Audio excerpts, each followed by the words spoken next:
एक समय नैमिषारण्य तीर्थ में शौनक आदि सभी ऋषियों तथा मुनियों ने पुराण शास्त्र के वेत्ता श्री सूतजी महाराज से पूछा, महामुने, किस व्रत अथवा तपस्या से मनोवांछित फल प्राप्त होता है, उसे हम आप सब से सुनना चाहते हैं।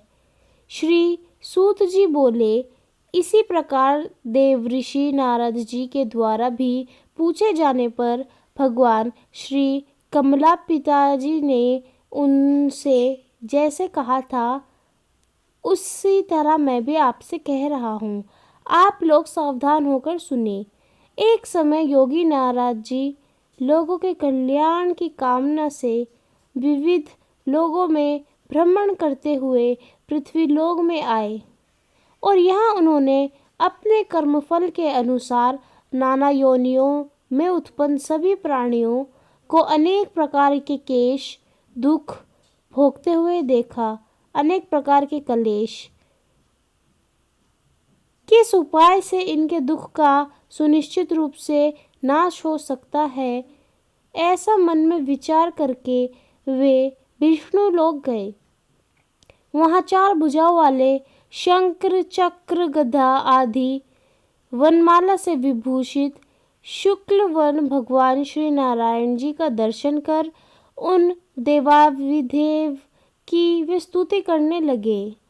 नारद जी बोले, हे वाणी और मन में स्वरूप वाले, अनंत शक्ति समर्पण आदि भय और अंत से रहित, निर्गुण और सफल, कल्याण दुखों से संपन्न, भक्तों की पीड़ा नष्ट करने वाले परमात्मन, आपको नमस्कार है।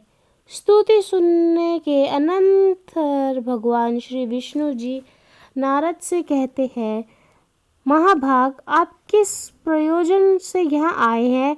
आपके मन में क्या है? नारद जी बोले, भगवान, पृथ्वी लोक में आपके पाप कर्मों द्वारा विभिन्न योनियों में उत्पन्न सभी लोग बहुत प्रकार की क्लेशों से दुखी हो रहे हैं। हे नाथ, किस लघु उपाय से उनके कष्टों का निवारण हो सकेगा? यदि आपकी मेरे ऊपर कृपा हो तो मैं वह आपसे सुनना चाहता हूँ, उसे बताए। श्री भगवान ने कहा, हे वत्स, संसार के सुख अनुग्रह करने की इच्छा से आपने बहुत अच्छी बात पूछी है।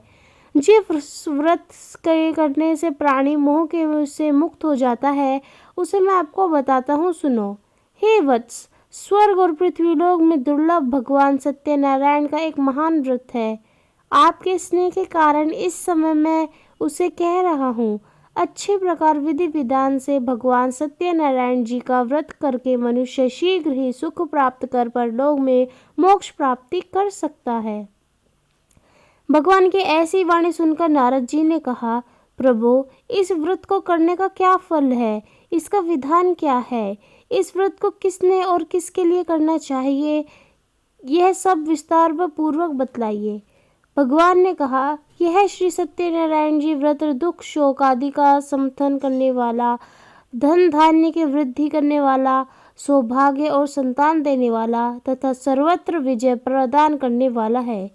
जिस किसी भी दीन भक्ति और श्रद्धा से समर्थ होकर मनुष्य ब्राह्मणों और बंधु बंधुओं के साथ धर्म में तत्पर होकर सायंकाल में भगवान श्री सत्यनारायण जी की पूजा करेगा, नैवेद्य के रूप से उत्तम कोटि के भोजनीय पदार्थ को सवाया मात्रा में भक्तिपूर्वक अर्पित करेगा, केले के फल, घी, दूध, गेहूं का चूर्ण अथवा गेहूं चूर्ण के अभाव में साठी का चूर्ण, शक्कर या गुड़, यह सब सामग्री स्वयं मात्रा में निर्वेद करेगा, उसको अवश्य फल प्रदान होगा।